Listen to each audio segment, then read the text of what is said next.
Hello guys, ayan, naglalakad si Manang yung ani papunta sa market. Supermarket. Okay, doon lang yung supermarket, doong building na yon.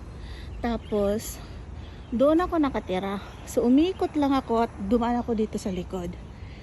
Ayan guys. So, bali dito guys, meron kaming lake. And ayan, as you can see, meron pang namimingwit.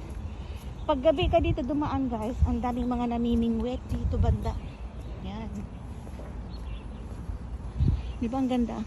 Ito naman guys, sa likod namin, gilid namin, hindi likod pala, gilid namin ito.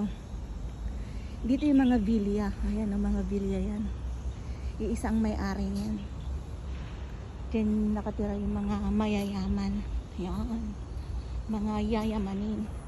At saka ito, itong dalawang yan, hotel ang mga yan guys.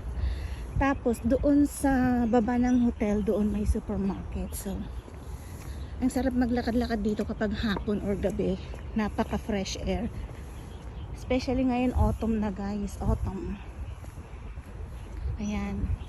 Maybe after a month, yung mga dahon na yan, wala na yan guys. Ayan, unti-unti na silang maglalagas kasi ng autumn, magwi-winter na. Ayan.